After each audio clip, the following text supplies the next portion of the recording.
All right, can everybody hear me? Thank you. We have begun. My name is Michelle Milam, and I am Crime Prevention Manager for the City of Richmond, and I serve on the Homeless Interdepartmental Team.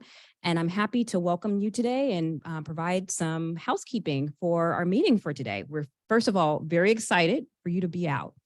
Before we get started, just want to make sure that Antes de empezar, me quiero asegurar we wanted to make sure that you are aware that we do have translation available. de que todos saben que tenemos la traducción disponible en español. So thank you. So the first thing I would like to get started Primero, with, lo que yo quisiera decirles al empezar I would like to just remind people that this is a hybrid meeting. And with a hybrid meeting, we have folks who are online and we have folks who are joining us here in person. So hopefully you'll have a chance to review your agenda. We have a lot on the agenda today. We're going to talk a little bit about what the Homekey project is and what it does. We also are going to talk a little bit more about you reacting to some renderings that we have of some potential opportunities for the City of Richmond to be able to attain some of the grant funding that we had been hoping to do. We had a strategic plan that was developed over a year.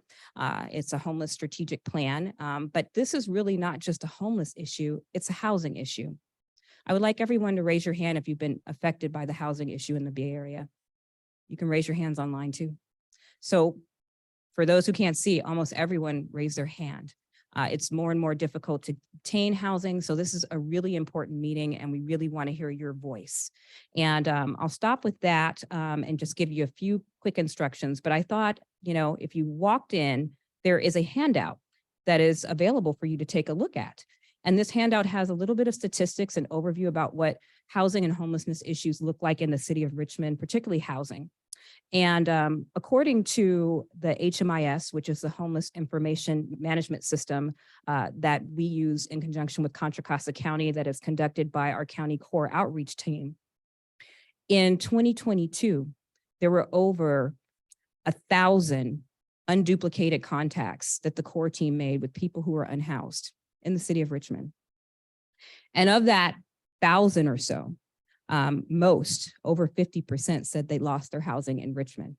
So we know we have a housing issue. So I really thank you for being here and being able to share with us tonight your input. And I hope that this session is helpful for you and it's an opportunity for you to be able to share your voice. There are bathrooms outside, there are snacks outside. Please take a look at your agenda and there will be opportunities for you to participate. And with that, I am going to invite your council member for this district, Councilmember Jimenez, up to give the welcome. Thank you.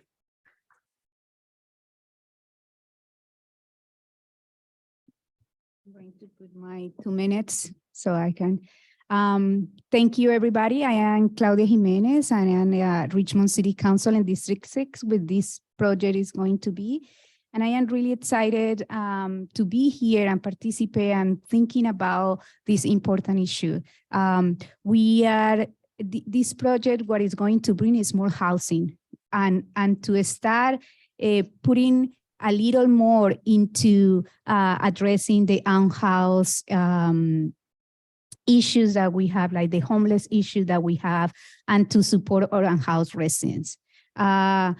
We have been working really hard, and I thank you, Lina and Jesus in the planning department, and thank you, Michelle, and many others staff who have been working really hard to make this opportunity for applying for this grant a reality, right?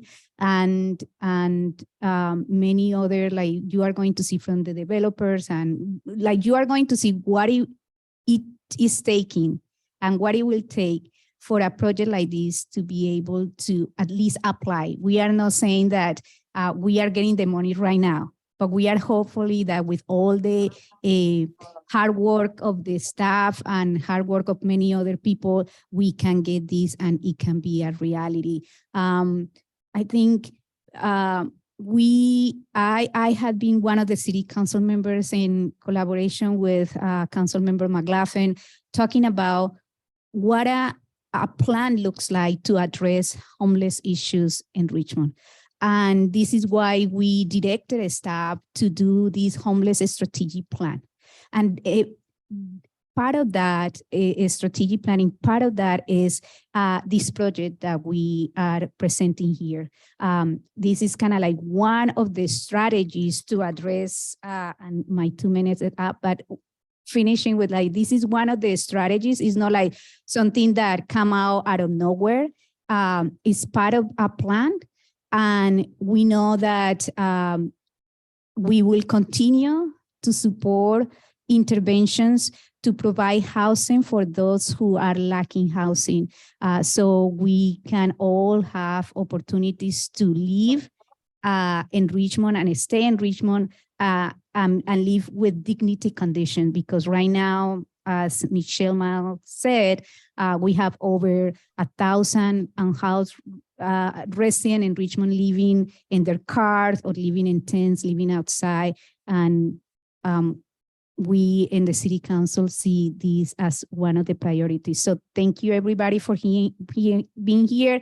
I'm looking forward to hearing the comments so we can address some of your questions and comments as we move forward to apply for this grant. So, and thank you staff for doing this. This is not something that we are doing kind of like sneaky. We want to, like, the reason why we are in this meeting is to say to you, there is an opportunity. There is a great project that we want to do. We want to hear from you. So we take that into consideration as we move forward to do this application, and hopefully we can get the money. Thank you.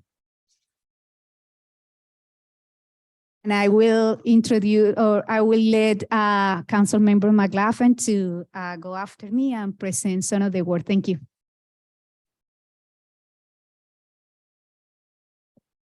Hi, everyone. My name is Gail McLaughlin. I'm Vice Mayor this year here in Richmond, and very pleased to be here with all of you today.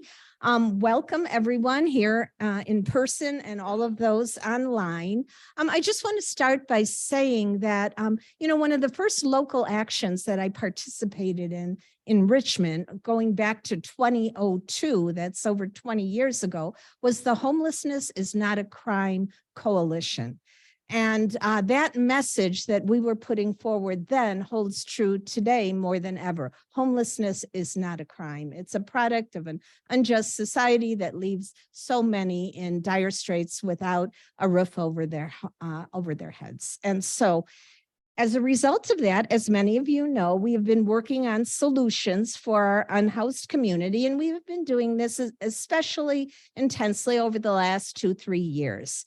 And we've received some grant funding and city funding we put forward to help people in various RV encampments. And the city has funded service providers to help with programs to provide workforce development and other services for our unhoused community. Well, today we have an engaging opportunity before us.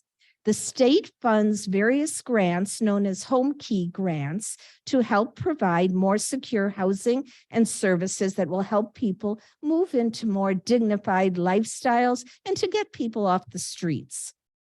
So today we're asking for your input on this Homekey Grant for the acquisition of the Motel 6, which is in the Civic Center area. Some of you know this as the former Civic Center Motel. This project will renovate this 49-unit motel so that we can move members of our unhoused community into a safe, secure, and healthy place to live and to move forward their lives. And you will see the beautiful renderings of how this remodel is going to look, both inside and outside. I'm not going to go into all the details, since you'll hear from the developers, the service providers, our city staff, but I do want to say that this will really improve a really challenged area of our city. This area has had high crime, and the remodeling the building, both inside and outside, is really going to improve the entire area immensely. And we need that. The status quo is not acceptable. We need housing.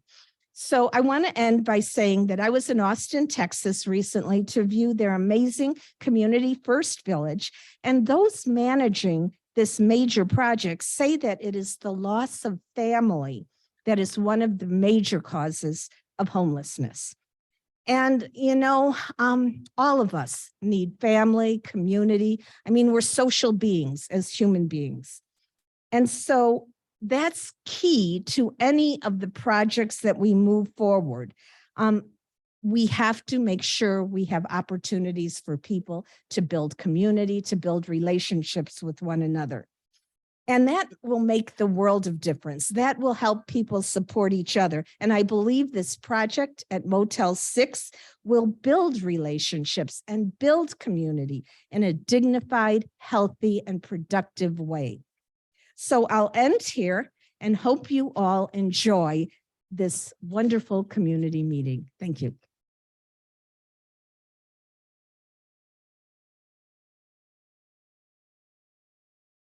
Well, good evening, everyone. My name is Lena Velasco. I'm the Director of Community Development, which housing is one of our divisions. And so I'm here with Jesus Morales, who's our housing manager, and we'll be presenting this evening regarding the project, but also the homelessness strategic plan.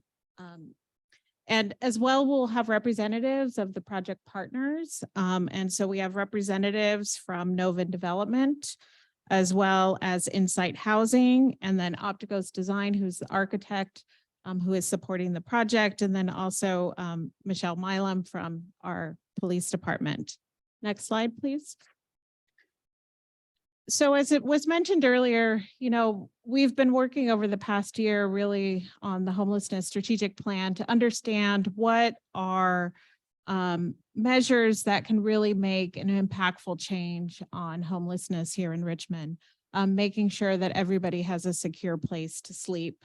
And part of that effort has been to develop this community-wide roadmap that has proven goals and actions that the city and the community, as well as its nonprofit and community partners to make this impact. And so this is something that we've been engaging on over the past year, and the City Council will be considering it later this month for adoption.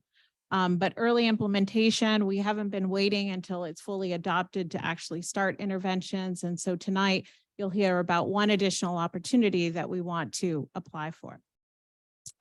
So next slide, please. So we wanted to talk a little bit about who's experiencing homelessness here in Richmond, and this is coming straight from our engagement with the unhoused residents, as well as through HMIS data, as Michelle mentioned, is the vast majority of people experiencing homelessness in Richmond are adult-only households. So while we do have families with children, it's not the majority, it's mostly adults. And they're also around the ages of 25 to 54. And this is important because obviously senior housing is one component of a solution. But as you can tell, we probably have more than that, but there is still a gap in services and in housing opportunities. And this will be part of our discussion today, is about the target population, who should be served, what is the right housing mix for this hotel conversion. And so we want to hear from you all about what that is. And so this data, I think, is important in sort of identifying who needs to be served, where are we experiencing, who's experiencing homelessness. We also know that our Black, Indigenous community, as well as undocumented immigrants and people with disabilities, as well as those with criminal histories, they tend to also be more represented within our unhoused residents. And so wanting to make sure that the housing types that we're looking at don't make these barriers into housing. And so the housing first approach is making sure that the population being served considers equity and our residents who are experiencing homelessness. Next slide. So some of the goals that have come out of the homelessness strategic plan are identified here. Really, there's 5, is making sure that, those that are unsheltered, living in encampments, that there is a basic quality of life. And that's work that we've been doing around providing porta potties, providing sanitation services such as trash pickup, but then also providing some support during, heavy rains and storms. But that's just one part of the needs that we have in this community. And so the next one is really about expanding and sustaining permanent, supportive, and affordable long-term housing. So today, the Homekey project would be a permanent supportive housing type. And we'll talk a little bit about, the deed restrictions that would be placed on the property to ensure that that's its intended purpose and will be its use moving forward. It's also, the other goal is to expand homelessness prevention and crisis programming. So providing rent assistance, displacement assistance, making sure that if people need 1 or 2 months rent, there's a program. And so the city council has done both the Housing First program, which can fund up to a year's rent, as well as doing crisis programming, so short-term emergency housing. So these are all contracts now where service providers have in place. They're relatively new, so we don't have lots of years of experience, but also showing that it's a multifaceted approach to solving the problem.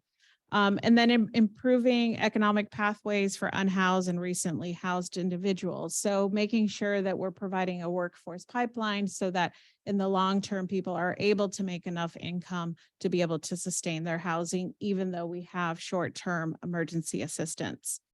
And then the last goal is really about building capacity, collaborations, and accountability. We've been hearing a lot as we're becoming new to this work is, how are we ensuring that the work that we're doing is really making a difference and supporting, not enabling, homelessness, but really actually being part of the solution. And so part of that is looking for opportunities to build support systems, but also evaluation of programs to make sure that they're achieving the outcomes that are desired. Next slide. So a little bit about the Homekey Grant Program. It's relatively new. This is round 3. And so, we were not in a position to apply in previous years. And so now I think we are, and we've been able to identify a property that we're hoping to get your feedback on. But the idea here is that the state is providing money for state, regional, local public entities to develop a range of additional housing types. So not just relying on tax credits, other subsidies that the state has, other grant programs. And so there's incentives by providing funding for city governments and other governmental types to get involved in creating housing opportunities. Eligible applicants are cities, counties, housing authorities, and other local public entities and tribal entities. So this is important in that developers are not an eligible applicant. They can be a co-applicant, but they are not eligible. So the city does need to be a partner. A county government needs to be a partner. They can't do it alone and apply alone. So which is really why we're here, we are the lead applicant, but we do intend to bring in co-applicants, which are optional. But in this case, a co-applicant is necessary to actually enable the project. And you'll hear a little bit about Novin Development as well as Insight, which is the proposed housing services provider partnership, which would both be identified entities within our grant application. And then the program is being administered by the California Department of Housing and Community Development. Next slide. So the housing is intended to reach a target population, and this is coming from the guidelines. But the housing does need to serve individuals and families who are experiencing homelessness or who are at risk, and that's defined by law. As well as, grantees. This is a new addition for this round, but grantees that are using home art funds to include those that are fleeing or attempting to flee domestic violence, dating violence, sexual assault, stalking, or human trafficking. So these are also eligible target populations, so your housing can be targeted to them. And then there are subpopulations within these target groups. And there are bonus funds that come from these two populations, is the chronically homeless as well as homeless youth or youth at risk of homelessness. And all of the rents will be restricted to extremely low income, which we'll talk a little bit more about what that looks like for this project. Next slide. And then affordability covenant. So how do we ensure the housing that is created is intended to serve the population? Is because this is permanent housing, it would have a 55-year affordability covenant, which means that there would be a regulatory agreement and oversight to make sure that all tenants, occupants of the housing met the affordability covenant, which is at the extremely low income rate. Next slide. So this talks a little bit about the maximum grant amounts and capital funding. So it's a very competitive program. And so part of what they're looking for is community support, project readiness. And then is it, meeting a gap? So they are looking at regional distributions to make sure that, all of the housing isn't going into one area, one county. And so this is an opportunity for Contra Costa and Richmond to get into the door and hopefully create some housing for our unhoused residents.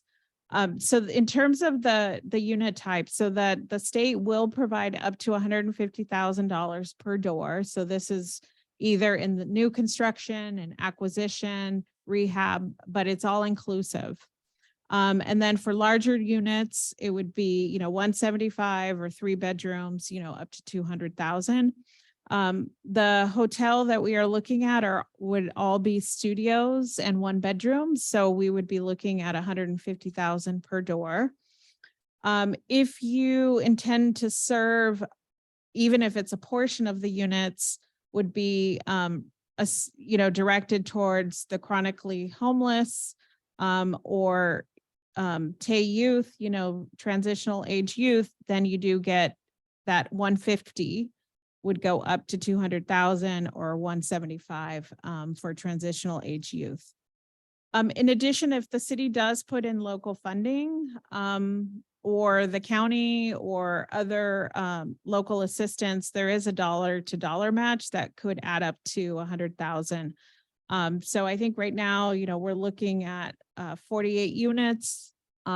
So, 48 times 150, but potentially if you have more, it could be almost close to $10 million of funding that could come to make this project a reality. Next slide. So this just shows a little bit of the statewide overview of what's been achieved over the last 2 rounds. And so as you can tell, they've had 60 projects, 25 of them, were serving transitional age youth. And then there was a portion of those projects that were on tribal lands. And then in terms of the units created, there was 6,863 units. So this is really important because without this program, those units could not have been achieved. Next slide. And this is just an overview of what's occurred in the Bay Area. Again, there's been 18 projects within the Bay Area, and that's resulted in over 2,000 units. And many of them serving the chronically homeless as well as transitional age youth. So we'd like to work to add, hopefully, Richmond into the statistics for round 3. So with that, I think next slide, I'm just going to quickly introduce the project partners. As I mentioned, Novin Development, which you'll hear a little bit about, would be the lead developer owner of the property.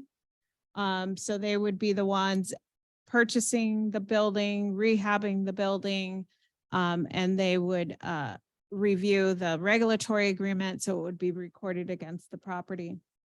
Insight Housing, who was formerly Berkeley Food and Housing Project, they will be the on-site service provider, and they'll talk a little bit about their services and the experience that they have doing other housing and serving the unhoused population.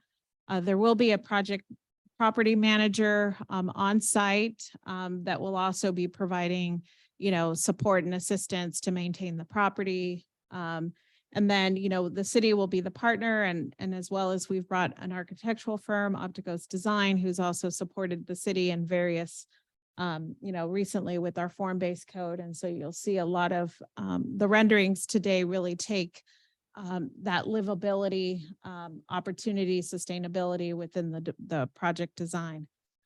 So with that, I will pass it to Nithya.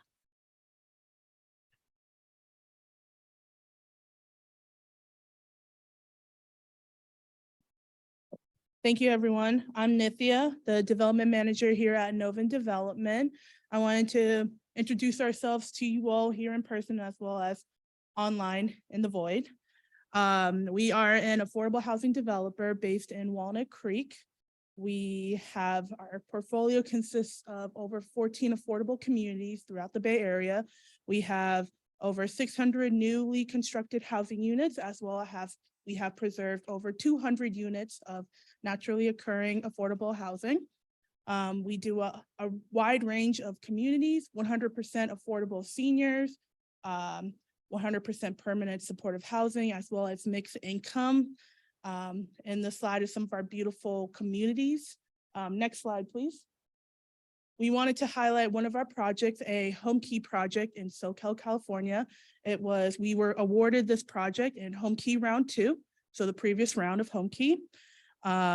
It's a new construction project of over 36 permanent supportive units in the Santa Cruz County, and it's for individuals who are chronically homeless or at risk of being homeless. And so we have a great mix of veterans, youth who are transitionally aged out of the foster system, as well as families who are experiencing homelessness. And this is a project that we have partnered with a local nonprofit, Abode Services, to provide the services. And with that, I will pass it off to Inside Housing, who will talk more about what they will bring to this project. Thank you.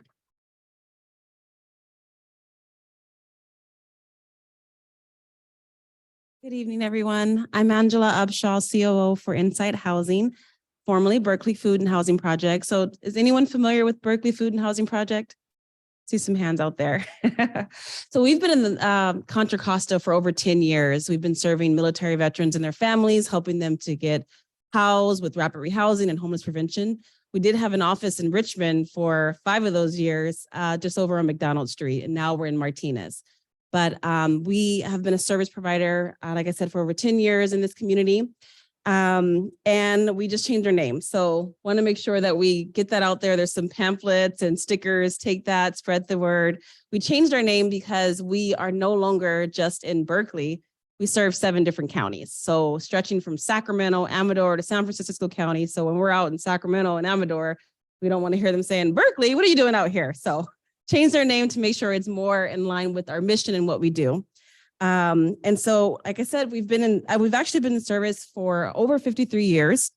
We have a really large meals program out of our Berkeley site at the Hope Center, serving over 66,000 meals to our residents and to the community. We have a community meal that's open to anyone in the community who needs a hot meal. And that's every day at 3 o'clock. And as I said, 7 different counties. And so we're just continuing to grow and provide services to our community. So you can go to the next slide.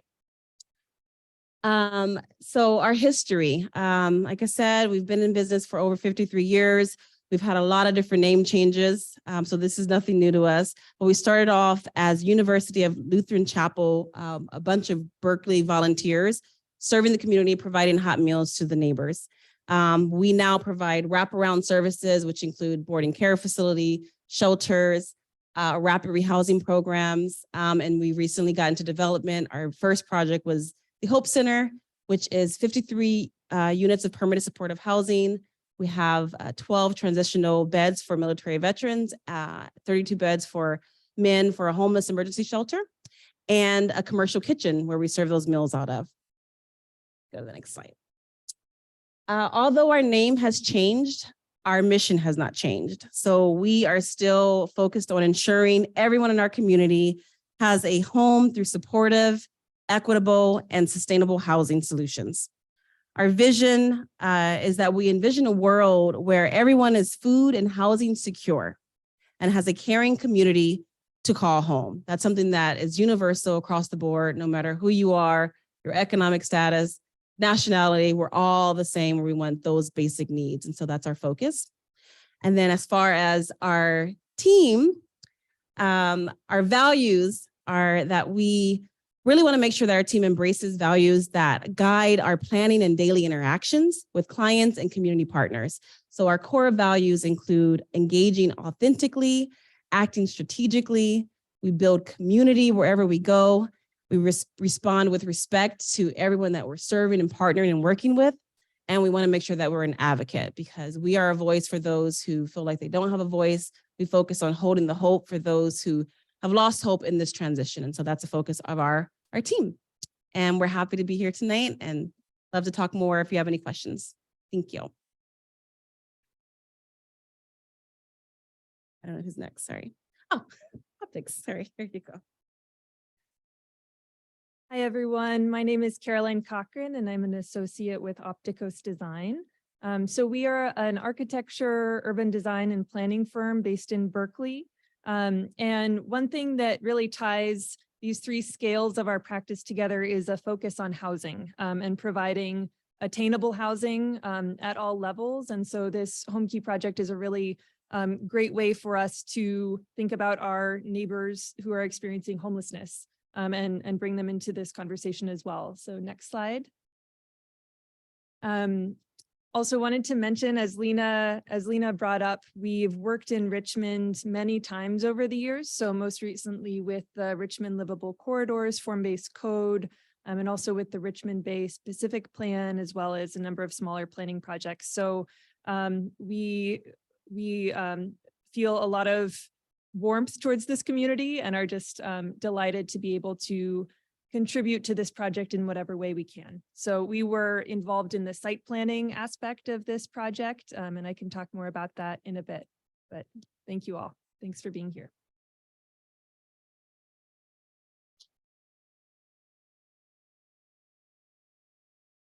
I'm back. Okay. So the proposed project, Lena kind of already mentioned this a little bit, but it's currently a Motel 6 with 49 guest rooms and 31 parking stalls. We as Novant Development Inside Housing would like to convert the existing Motel 6 into 48 permanent homes with 48 studio apartments, as well as one bedroom apartment reserved for an on-site property manager. And included in all of this will also be on-site wraparound services provided by our fantastic partner Inside Housing. And most importantly, tenants will only pay 30% of their income towards rent and utilities. And I will have to bring back Caroline up here to talk about her beautiful renderings. Thank you. Thanks, Nithya. And I might go to the other microphone. Hello, great. Okay, so for those of you in person, I'm going to walk over to the poster boards. And for those of you online, you should be seeing the renderings on your screen. So I'll start by showing a couple images of the proposed site plan concepts that we've been thinking about and speaking with Novant about. So this first one, we're standing on 24th Street and looking at kind of the short side of the building. So the existing conditions are pictured here. It's kind of the side of the building. There's a rose garden area, but other than that, there's no real access there. So the big idea here is to create a new front and a welcoming entrance on 24th Street. So a few things that are shown in this rendering, there's at the corner here, there's a renovated lobby area. So that would be a place where people, it would be an active space, a place where people would go and spend time. And there would be a direct path, like a sidewalk and perhaps a trellis feature to invite people to come from the sidewalk along 24th Street into the lobby area.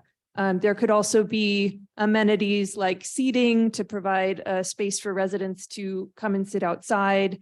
And we have also been thinking about concepts to define the perimeter a little bit.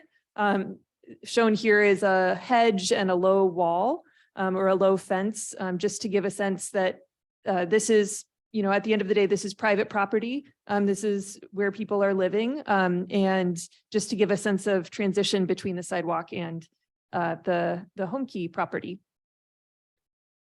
So moving on to the second rendering, this is now standing on Preble Avenue and looking at the project. So Here in the existing conditions, you can see that today there's a high fence that's kind of solid.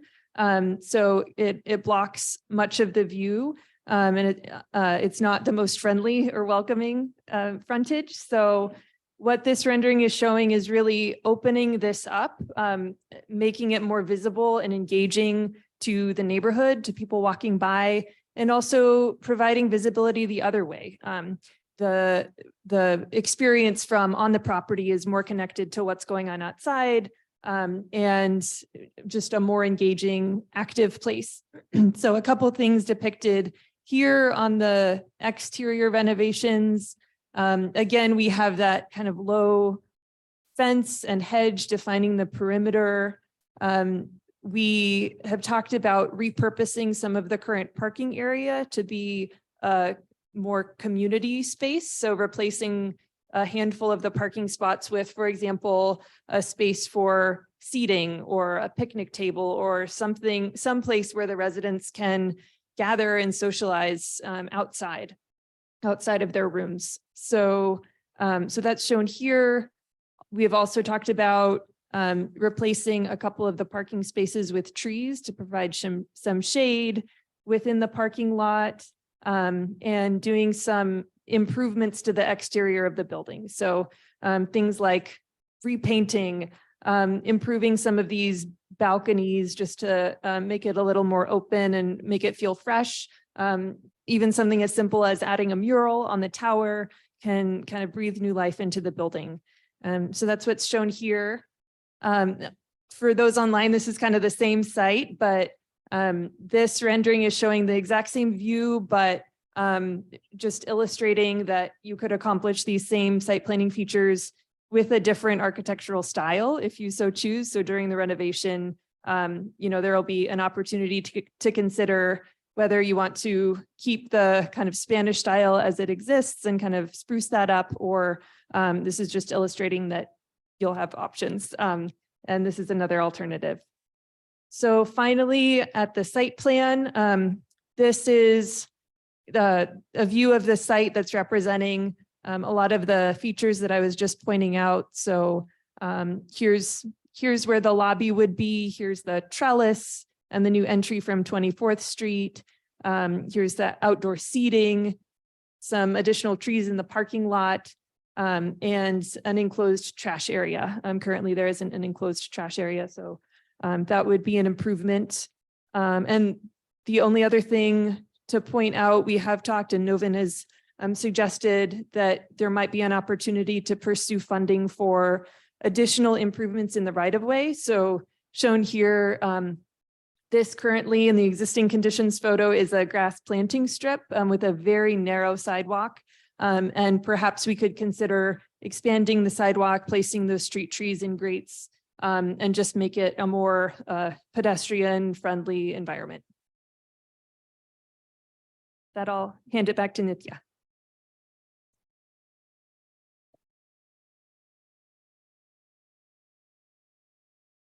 Thank you. I wanted to talk a little bit more about the interiors of what we're thinking of accomplishing. So motel studios tend to be very small. And so we were thinking about very innovative ways that we could somehow maximize the amount of space that we have. So something we are considering is a Murphy bed that can be used as a couch when you want your space to be more of a living space. And then it can be transformed into a bed when you want it to be more like a bedroom. We're also thinking about adding a kitchenette. So a fully functioning kitchen with a fridge, as well as a stovetop, a cooktop. And we are, I mean, it's only 235 square foot of residential space. So we are also open to other ideas to explore on how we can maximize the use of the space. So the space can be used for a variety of ways. Next slide, please. Caroline kind of talked about the exterior, the site plan we're thinking, but it would include 20 uncovered parking spaces. We're thinking about incorporating some sort of like outdoor garden area. Maybe it could become a community garden if we decide to go that route, but we have a lot of ways to utilize the space. And so we are always open to any community feedback on how we can best utilize the space. Next slide, please. So one of the beautiful things about this current property is that it's conveniently located to a multiple and variety of amenities. There is the Richmond BART station close by. You have multiple educational and enrichment opportunities such as the public library, Richmond Works, the elementary school, middle school, and the high school in that area for those residents who might have a child in their household. You have multiple groceries located nearby. We have both the Central Pharmacy and the Kaiser Permanente also close by. And we also have a beautiful green space in the Nicole Park nearby. And next, please. And now we will have the panel Q&A. Do you want me? So we're going to switch off in terms of questions. So anybody here in the audience, if you have a question as well as online, Michelle will assist calling folks online, and then we'll also pass the microphone around for those that are here in the room. So now is sort of an opportunity if anybody has questions regarding the project. We will do breakout sessions. We'll be hearing a lot more. And so, but right now too is a good opportunity to sort of check in and see if you have questions. So we'll take the first question in the room. Would it cost more and would it slow down the project if instead of some of those trees that are taking up car parking spaces, you put up carports with solar panels to charge electric cars? To answer your question, it wouldn't change the timeline. It would definitely increase the cost, but there are subsidies available for us to get solar panels. But one of the tricky things about the Homekey funding is that there's a very tight deadline. You have until 12 months of when you receive your award to finish your project. But that is something we are willing to explore, and we will look into that. Thank you for your suggestion. Yeah, and it is something that can be added on later too when funding's achieved. So I think Michelle will take one from the online audience. Yes, can you hear me? Yes. Great. So I have a question, and this question is around how residents were invited to this meeting and who can participate. So the question is, I understand that residents were invited to this meeting, but are the funds only for District 6? Well, maybe Michelle, you and I can take responses to that in terms of the engagement.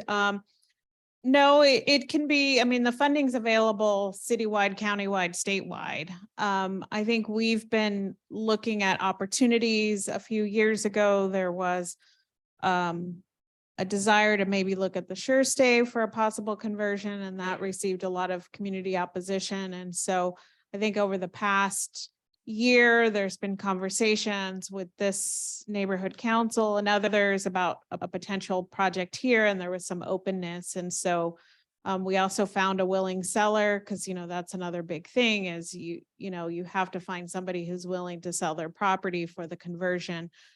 So here's the opportunity. We were actually approached recently about one in another district.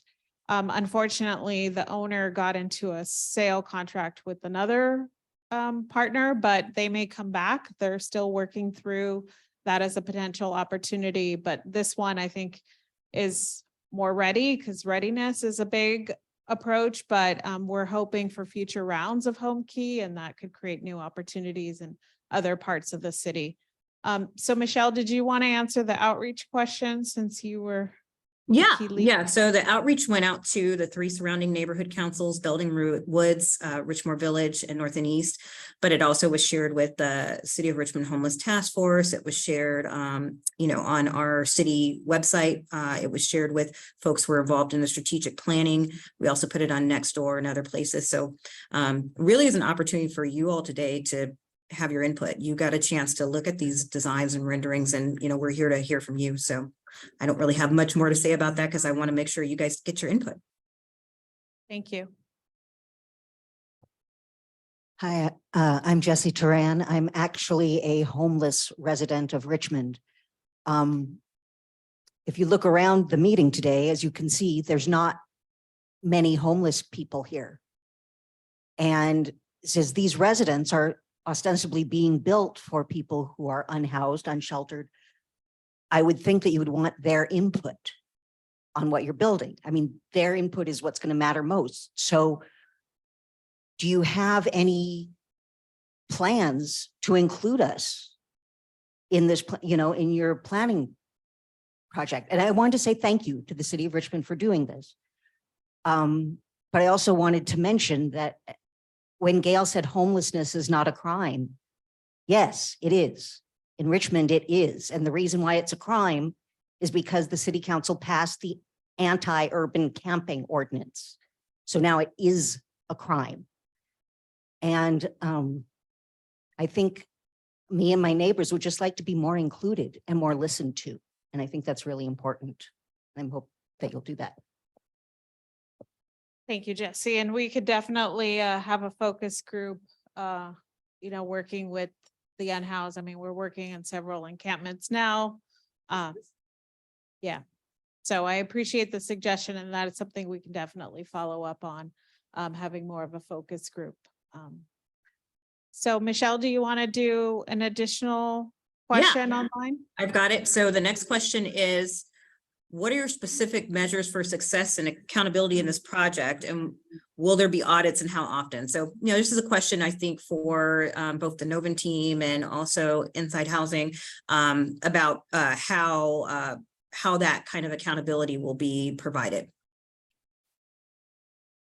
Yeah, I can speak a little bit about that. That is one of the primary concerns for the state of California. So within the Homekey program, they make sure that you have to give them a list of outcomes, both in terms of from the service provider as well as from property management. Because not only are we concerned about making sure that each individual has the services that they need to be successful, but that they are kept in the homes that they live in. And so some of these outcomes are, can this tenant stay in their home? Also, some of the outcomes are based on a services provider in terms of regarding the programs that they are offering. Are the tenant taking advantage of those programs, and are they able to be successful in those programs? Would you like to add anything? Yeah, like how do you measure success? How are you, how do we measure we're achieving the outcomes and supporting people maybe to transition out of supportive housing and to other affordable housing? No, go ahead. Sorry. Sure.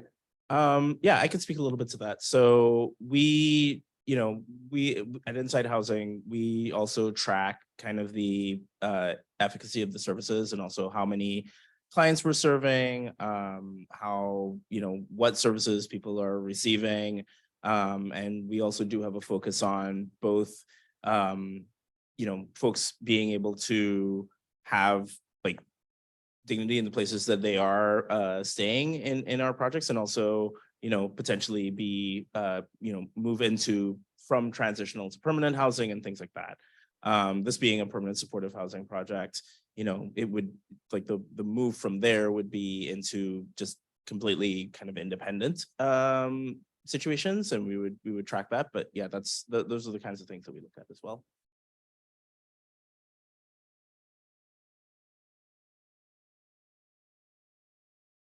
I just want to make one comment because Jessie made that comment about the anti-camping ordinance. So the Homelessness is Not a Crime Coalition came about in response to this anti-camping ordinance.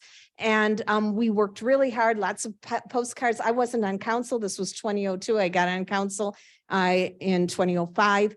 Finally, in 2005 or 2006, we modified due to a court case, not because of Richmond, but a court case somewhere else that said you cannot take people off of public property unless you have a place for them to go. And so So, you know, that's why we're trying to find places for people to go. But that's what the Homelessness is Not a Crime Coalition was all about, to overturn that ordinance. And we did get it modified as per the court case. So, I mean, we're still working on these solutions. Great. So Thank you. Yeah, and I believe that's Martin versus Boise. So that is actually established in our current ordinance. We have another question here from online. So thank you for my online folks. Assuming that the Homekey grant is awarded, will the Novin development team remain the owner post renovation? Yes, we will.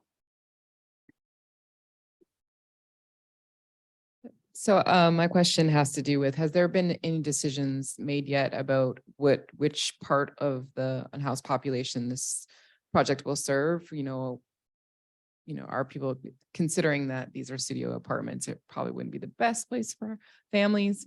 So, you know, are we considering the chronically homeless, who's like a very, very underserved part of population? And then kind of a compound question with that is, you know, I'm looking at the current units being 39, and then the ultimate units would be 48. And I'm wondering, like, what is the vision of, you know, how are you going to get to 48 from 39 when you already have small kind of motel units? Yes, let me answer the second part of the question. It will actually be 38. I apologize. 48. So there are 49 units. And 49 go units. down to 48. Yes. Yeah, sorry. Apologies, my coffee has not kicked in yet. But your first part of your question, yes, we are very aware of the population we're trying to serve, and we are working really closely with the city as well as the county to look at the data, and as well as talk to you all, the community members, to learn more about this community. We want to target the chronically homeless. That's our entire intention with this project. That's why we're looking at 30% AMIs being the maximum. And look, we're actually anticipating that we'll probably get individuals living in these units who might be really making like 10% of the area median income. And we are very aware of that. And like I said, we're working really closely with the city and the county about who will be living in these units. Yeah, and I think there'll be a conversation today about getting some community feedback about the unit mix, the population mix. So that's part of one of the breakout groups. And I think we're going to start to wrap up. But Michelle, I think maybe we can do one more question online and one last one in the room. Yeah, and I'm going to try to, you know, do a twofer. So one is, how many parking spaces will there be? And then there's another question about what the city is going to do to ensure that the streets like Preble, Nevin, 24th, and Civic Center and the library don't fill with additional vehicles or RVs, you know, just in the area. So I think the final count is 20. And again, we're looking for feedback. So there will be a reduction because some of that will be to install shade trees, but also convert some of the parking spaces into a community gathering space, as well as a trash enclosure area. And then in terms of offsite potential impacts, you know, obviously there'll be an on-site manager, management company making sure, but I think part of it too is the city being as a partner. And we want to make the site more engaging, so it's not as inviting for vehicles to park long-term, whether they're abandoned or occupied. So I think that's part of the approach here, is making sure there's visibility in and out, so that we can get some of that information. So we're not making it look like defensible space, but we want it to be somewhat inviting and engaging with those walking on the sidewalk. Oh, one thing we didn't mention, I think we are thinking of allowing pets, because we do understand that pets, companions are very much necessary. And so wanting to make sure that, you know, that isn't a barrier to housing. Does anybody else want to add anything about how we sort of handle the offsite impacts? Lena, if I could speak to some of that.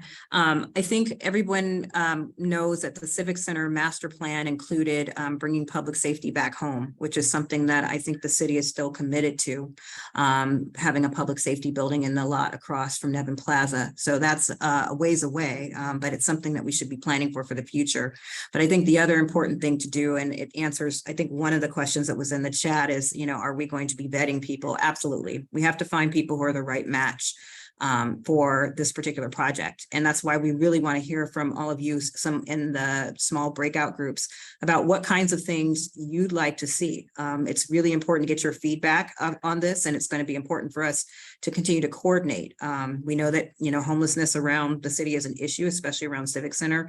And so I think it will be important to make sure that this building is well managed and we have good partners at the table. So that's something that was thought about. And I'd also like to just remind people that we haven't gotten this funding yet. This is actually an application. So this is your opportunity to help put some input into that application. So I realize that you haven't gotten this funding yet. And I wanted to say thank you for doing this, for being willing.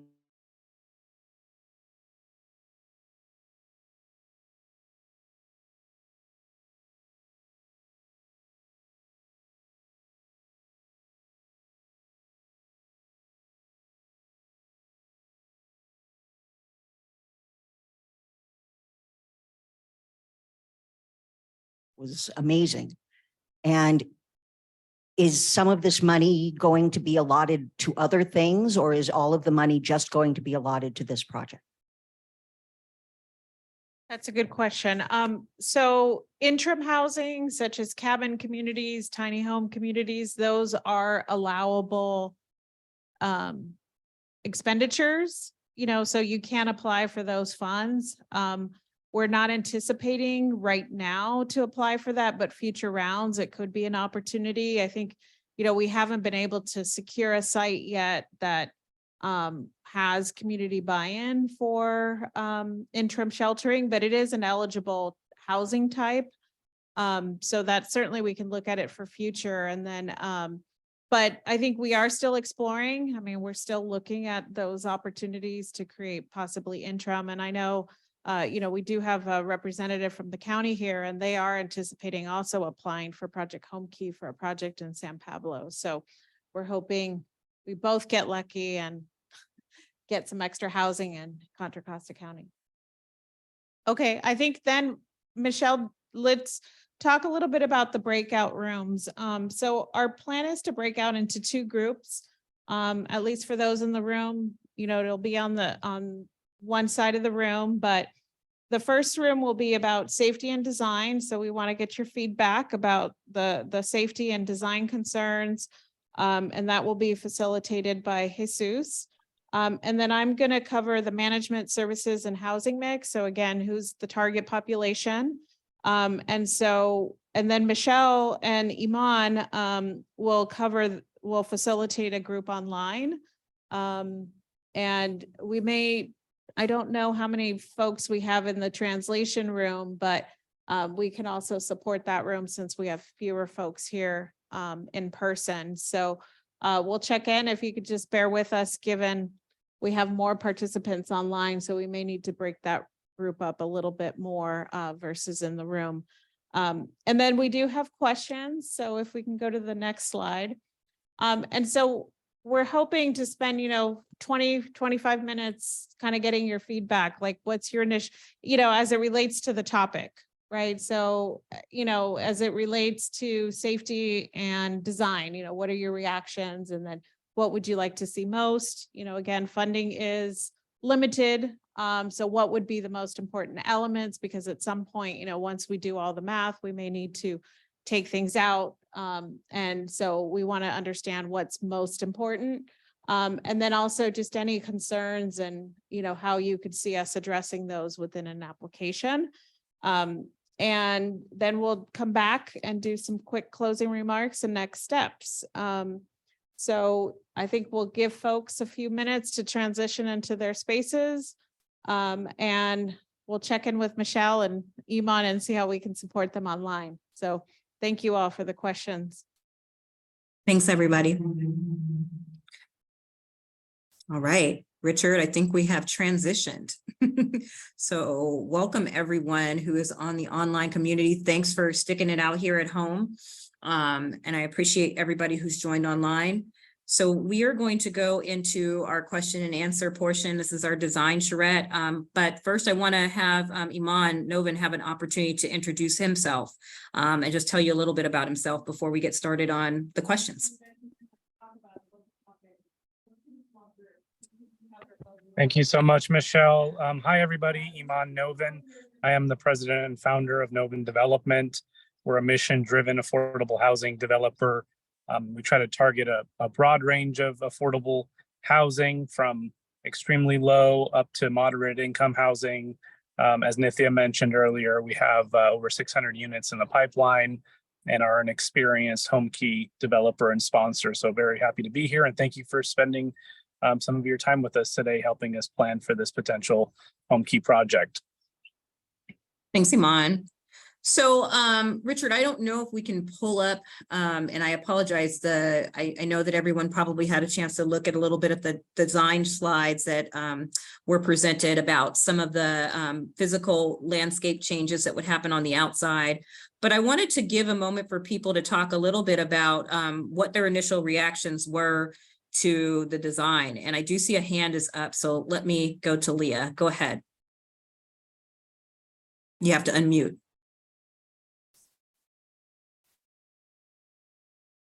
Hi, my apologies. I did not mean to have my hand raised, so I'll take it down.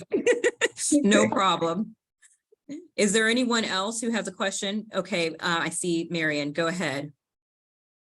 Hi, again, thank you so much for doing this. My initial impression in looking at the design was it appeared like it was excessively open to the street. So to the point where it was taking away any sense of privacy that you might have as a home. Got it. And I'm taking down notes too. Thank you. So you would like to see probably, more privacy in the facade, correct? Right. And also I noticed that there have some trees in the parking spaces, but it looked like they were thinking about putting tables in the space right in front of where the office is, or what, I forget what they're calling that. But it'll be warm there oftentimes. And so it seems like they would need to have some weather, some safety from the weather, umbrellas or tree shade or whatever, as well as, I know they took down the rather offensive impending fence, but perhaps there could be, and we're just going to put a hedge, I think there, if I remember correctly. But it just seemed a little too open that people from the street could, be coming in too easily. I know they want it accessible, but you don't want your home that accessible.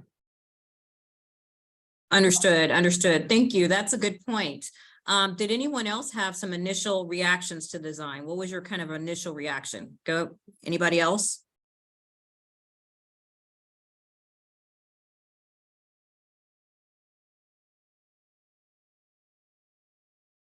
Okay, I see. I'm sorry.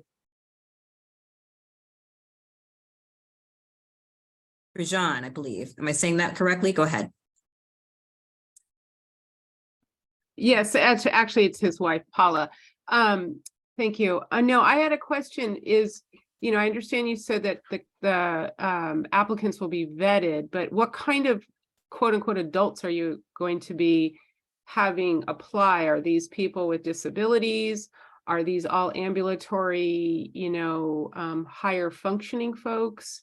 Because I don't see any kind of elevator or any access to the second floor. And I'm wondering, what you're thinking in that way. Yes, I have some thoughts, but I'm going to let Iman maybe answer some of that. Okay, thank you. Yeah, so at the moment, and this is partly what we're looking for some feedback on, we're planning to target the chronically homeless. Now that can mean many things, as you point out. Our Homekey does require all of our units to be Chapter 11B. And so within the unit itself, there'll definitely be upgrades to ensure accessibility. Of the 48, 40 or 49 units, half are obviously on the ground floor and there are ramps.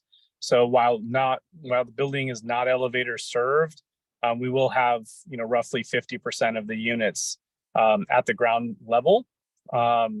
And we will be required to meet, again, Chapter 11B requirements for accessibility within the units themselves. So we'll definitely be complying with that.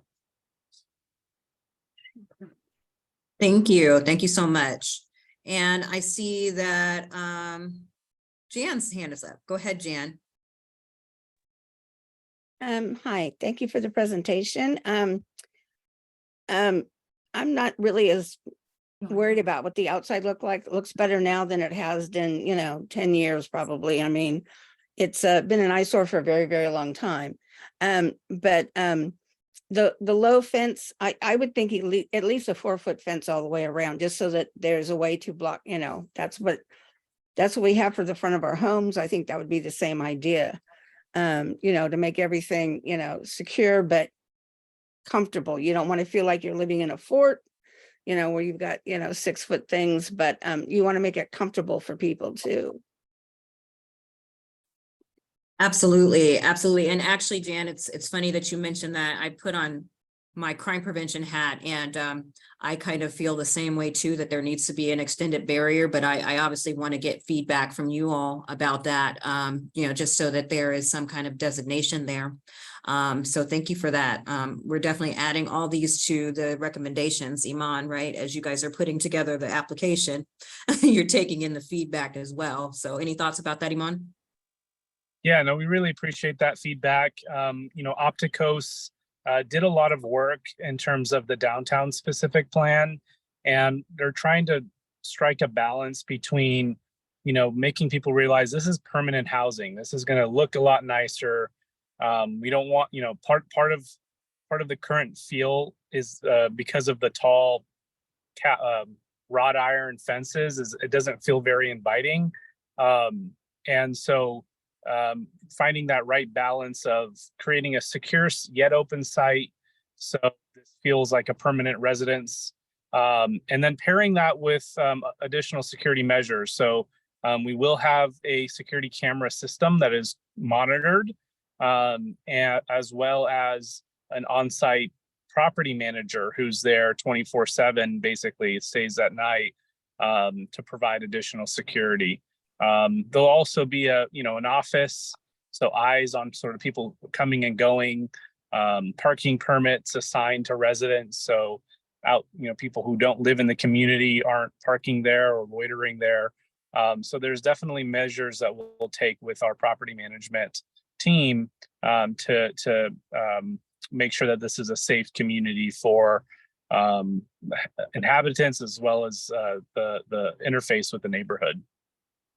Thank you. And Iman, we're really kind of delving into the first issue, which is safety and design. So I would like for you to think about this, we've already thought about it kind of naturally and organically in terms of the safety and design. I'm going to go to a couple of things in the chat, and then I see one more hand raised, and then I'm going to go on to the next question. But in the chat, there was a comment about, instead of removing the parking, can we build a roof on top of the parking, on top of parking, and that be kind of like a patio open area. It allows us to create more space and kind of utilizes the space better. I don't know, Iman, depending on kind of like what kind of funding the state offers, do you think that is something that is plausible? Or if I understood the question or the comment, it's to create maybe a roof deck or an open space on the roof instead of at the entrance of the property. Up top parking. Mm-hmm. Parking on the roof would be cost prohibitive for a project of this size and the amount of funding available through the state. In terms of potentially having some open space or a patio area on the roof, we'll have to study sort of the pitch of the roof and see if that's feasible. However, I would say parking on the roof would be a challenge to make work. Well, and I think it's roof on top of parking. So just want to make sure I got that correct, in an open area. And it just allows it to create a little bit more space. So it's something that you all would consider and take a look at, you know, in terms of what you could do to maximize the space. Okay. I see that there was one more thing in the chat that I wanted to make sure that we had is would there be some kind of perimeter lighting? And this again is going to our safety question. And, you know, what would be the expected cost of the renovation? Absolutely. In terms of improved site lightings, that's definitely part of our scope of work. We are still working on the full renovation scope, and part of that is going to be informed by this community meeting and the suggestions that come out of it. But it's on the order of magnitude of 50,000 to 85,000 per unit, depending on, again, how much work we're going to be doing. But this building does require full electrical upgrades and new air conditioners and new furniture and new bathroom upgrades. So there's quite a bit of work required to turn a current Motel 6 into a permanent residence. All right. I see, Marian, did you still have your hand up? I just want to make sure I didn't miss you. Did you have another question or a response? Oh, sorry, I did not mean to have that, but I do. Oh, no, it's okay. It's okay. I just wanted to make sure. So the next couple of questions that we want to kind of go through is, what would you like to see most in this project? So you have to put your imaginary kind of thinking cap, visualizing goggles on and kind of see if you could look, what do you want to see out of this most? And there's 4 areas I want you to consider. It could be from any of those areas. It could be the safety. It could be the design. It could be the services. And also we want to talk about, you know, what you'd like to see in terms of how it's managed. So any of those areas, what would you like to see most? And you can answer this by raising your hand and I can call on you, or you can feel free to drop it in the chat if you don't want to do that and I can read it out loud. So go ahead.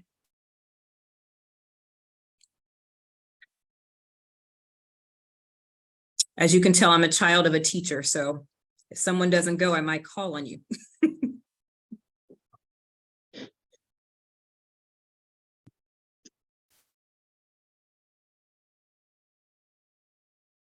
Anybody think about what they would like to see most? Oh, thank you, Richard, for showing those renderings. I appreciate you for putting those up. And when I say what you'd like to see most is, what would you like to see most for this kind of housing in this community? What do you want it to be like?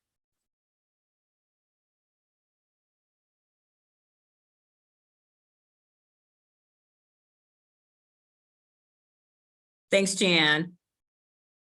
I appreciate you for being on. Okay, let me see if I have any other hands. I do have a hand. Rajan, okay, go ahead. Hi, this is actually Rajan. I would like can you hear me? Yes, I can hear you. And I'm sorry, Great. Rajan. No, it's okay. So like for the person that will be, is it the site manager? I don't know if that's a proper title. Just making sure that he or she would have the appropriate training, sort of on sort of mental health, physical health, kind of a, I mean, conflict resolution, you know, kind of training, obviously, in dealing with sort of dynamics of the residents in a very thoughtful and creative way that seeks to meet their needs. Would you say out of a scale of maybe 1 to 5, with 5 being the most important, how important do you think it is to have mental health services on site? That's pretty high, I would say. Okay. But I mean, you know, I think when you're doing intake and eligibility screening, that's something that you would take into consideration in terms of who would hire and the resources that you would need. So it's interconnected in terms of maybe even involving that person in the intake process. And I don't know what you had envisioned in terms of you know, eligibility screening and sort of like reviewing documentation, because obviously there's going to be a lot of interest and it's going to be hard to turn people down. I don't know, I guess maybe getting that person to be involved in the process and have some training in mental health awareness at least.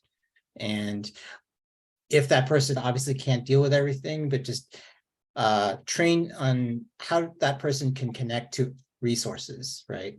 Interconnection between public service folks. Yeah. That's great, great points. Thank you. And I'm taking all this information down so that we can share this with the team. And I also have some great comments online in the chat. It's really important to have on-site security and don't make it open access like the current design. So that's the second comment. We've had a couple comments about the open access of the design. So that's definitely duly noted. And because of the serious kind of issues of the surrounding area, it's important to make sure that that area is secure.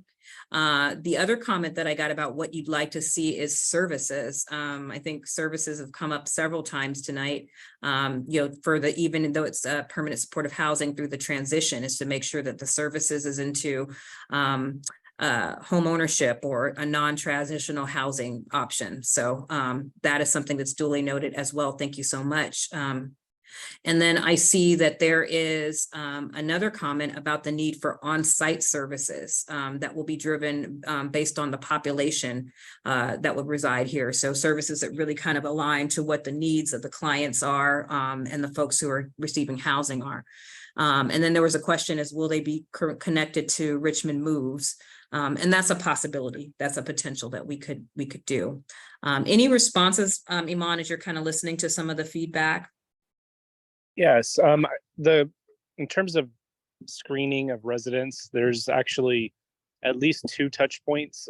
One, the county through the continuum of care will be referring residents to the property, and these will be residents that have already been pre-screened. They've already gone through acuity testing. They've already gone through, a number of touch points with the county before to ensure that they're ready for this opportunity to be housed.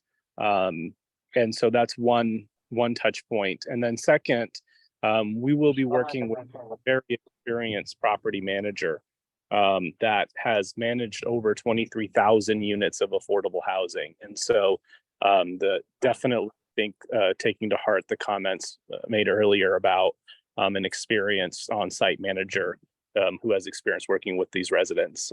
And then on top of that, on top of a full-time employee, we will have a number of service providers. And so we'll have Inside Housing on site, providing a case manager, as well as additional support staff to work with residents on an ongoing basis. And they'll have their own meeting spaces for on-site services, because this is service enriched housing. It's not just housing. And so part of the reason why these projects are difficult to put together is the robust amount of ongoing services that are required. And so even for 50 units or 49 units, we're talking about perhaps 3 full-time, 2.5 to 3 full-time staff on a regular basis working with residents.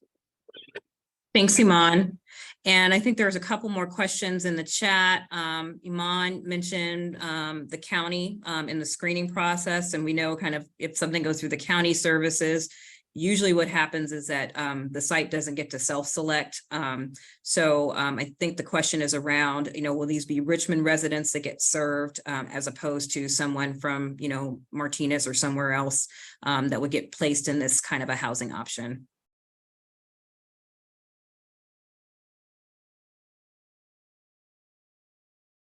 Can everybody hear me? Okay, good. Sorry, cut out for a minute. So that is the question. This is intended to be for Richmond residents and give Richmond residents priority. The county is the system of care, but the county isn't operating this facility. It would be part of and connected to the system of care, but it wouldn't be a county run facility. And then there was another question about the ride-in residents who are still outside. Would they get a chance to receive one of these apartments? Yes, they could apply. Amanda, just to let you know, they can apply as part of the process. And I know some of them are eligible for some of the dollars for Housing First. And so, they would be able to apply. And that's the idea, is to be able to give those folks an opportunity to apply. And the final question was, how does the county address resident eligibility? Since this property is close to Grant School, the county had issues with this in the past, so they lost a lot of trust in the community and making sure that Jessica's law was followed. Will RPD be actively involved in any of the vetting of the applicants? So this is a question about applicant screening. Iman, maybe you can talk about this. I can talk about it from the law enforcement aspect, but if you don't mind talking about like what your applicant screening process is, especially in areas that are near around a school, and, you know, being concerned about folks who are maybe 290 sex registrants or offenders, and how you deal with that. Yeah, we would absolutely follow laws as it requires, you know, distance to schools and screening for that.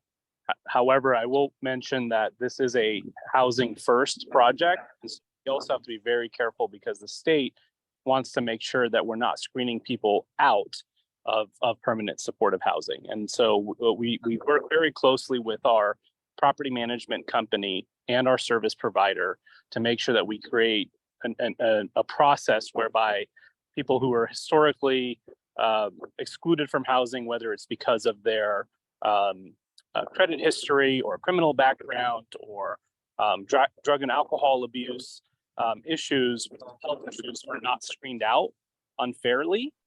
At the same time, ensuring that there's enough services on site so that everybody can have a enjoyable, you know, experience in housing without infringing on other people's rights. And so it's a delicate balance of adhering to housing first principles, but also making sure that this is a safe, inviting community for those trying to kind of put their life back on track in this community. So I hope that answers your question. Thank you so much. And want to get as much as I can, because we're coming up time, and I do have one other piece that I'd like to make sure we go through. But there is a comment: I would like to see empowerment-based focus for residents so that they have opportunities to provide support to their neighborhood and be good neighbors once they have achieved stability and give back to others downtown. So thank you for that comment as well about getting folks involved, because it really is trying to create a community. It's not just trying to provide housing there. You know, these would be neighbors and people who have kind of been locked out of the housing market. As we all know, it's very difficult to obtain housing in the Bay Area. Even 30% of AMI is pretty high.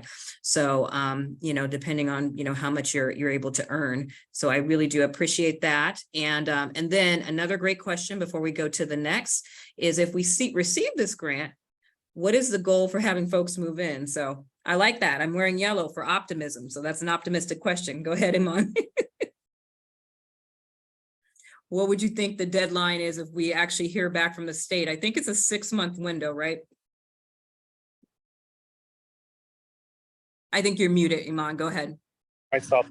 Thank you so much. And thanks for being patient with me. I'm on a vacation in Hawaii with the family, but glad to be joining you guys this evening. The state is actually pretty quick about letting us know one way or another whether the Homekey application is successful. I think the last time we applied, it was about 3 months after we submitted our application that we received an award of funds. And then, as my project manager Nithya mentioned earlier, one of the most challenging things about Homekey is once you get that award, you only have 12 months to complete the construction. And so we've sort of already started on the design work in anticipation of that sort of timeline, because it takes a lot to get the building permit and all that construction done within a 12-month timeline from award of funds. Thank you so much. Now, we kind of talked a little bit about this, and we want to kind of go into the concerns. So you kind of had a chance to vision what you want: mental health services, really intensive on-site services, a plan for transition for people, making sure there's adequate security, making sure that the outside, you know, exterior really is promoting safety. So we have a lot of different things that people have mentioned: disability access, of things you'd like to see.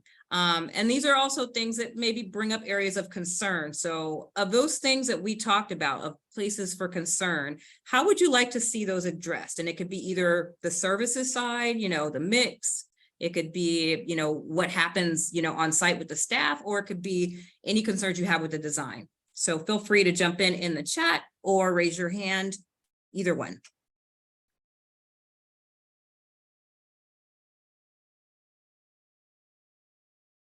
And I see one point here in the chat that says, how does the recent proposed tiny village project for 18 to 24-year-olds presented at neighborhood councils for RPAL at 22nd and Nevin relate to the Homekey project? At this point, it does not relate directly. I've been involved in both of those projects and talked to Larry about it. They both are projects that are kind of on different tracks, and they're going to be moving forward towards city council approval. But I imagine what could happen is some of those youth, may be at some point in time eligible, if they meet the eligibility criteria, depending on their age, to be able to live here if we should get the grant. So that would be a nice connection. Thank you so much. I know that we're going to get close to time. So, we were started this a little bit late. I think we were 10 minutes over. Were there other concerns? Because we did kind of talk about both concerns and, hopes. Were there other concerns that people feel like haven't been addressed, and how would we best address those concerns?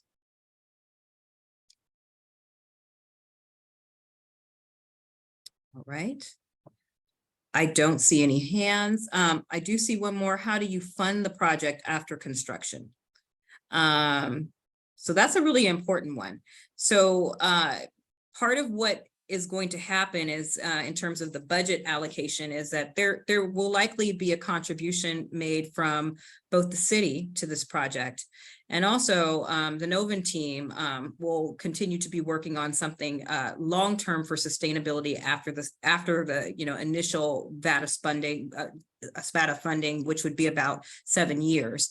The best solution would be to continue forth and be able to receive vouchers, because project-based vouchers would allow this project to go forward for a longer period of time.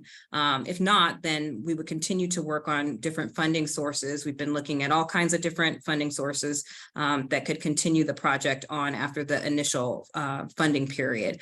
But it's going to be very important. The state allocates for a certain percentage that they will fund. They're going to do 4 years at least of funding that will be allocated for the project, and they have a specific allocation per unit per door for services.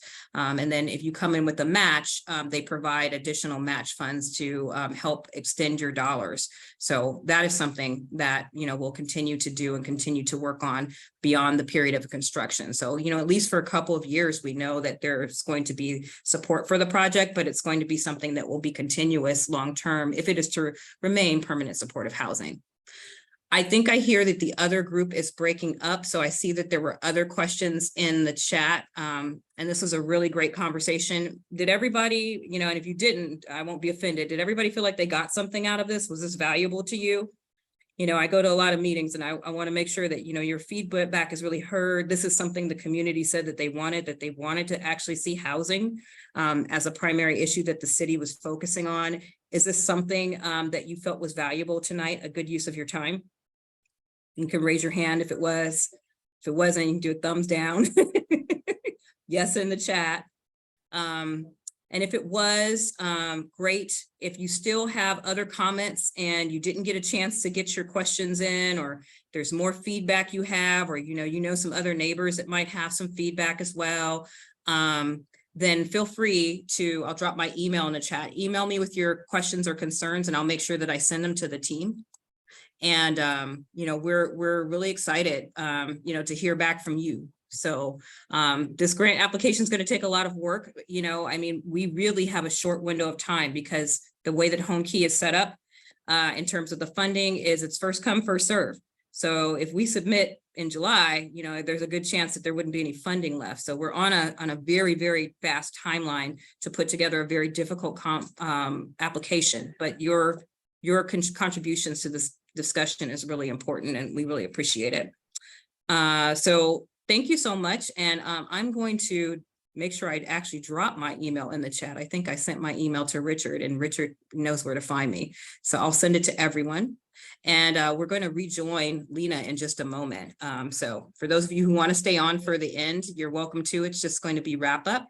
But for those of you who have to drop off, thank you for participating. We really appreciate it. And we'll continue to take your feedback and let you know if we got the grant.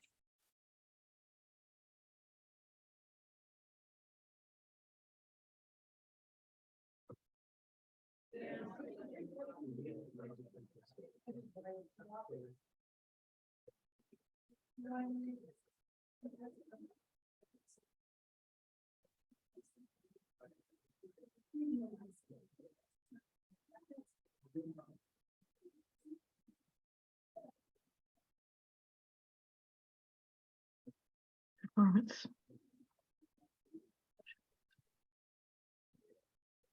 All right, guys, they were very efficient. So it looks like everyone's wrapped up. Thank you so much for being on. If you have more questions, feel free, to send me an email, and thanks so much. I appreciate it. I'm glad. Hope I facilitated well enough for you to understand some of this process. I know there's a lot of information, but I really appreciate everybody for taking time out after work to do this. So thank you. And thank you to Richard, the greatest engineer ever. We got to take this show on the road, Richard.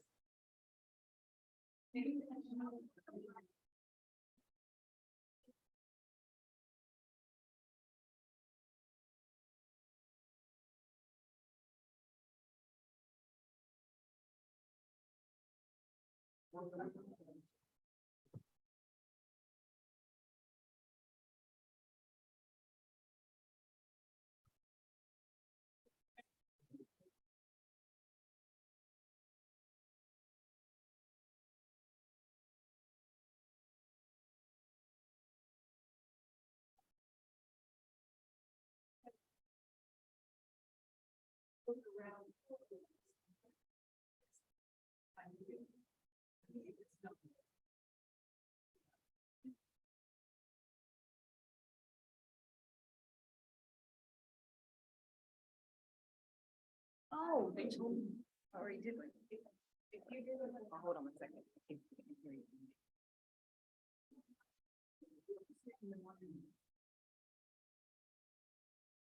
I can't hear you.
Good evening, everyone.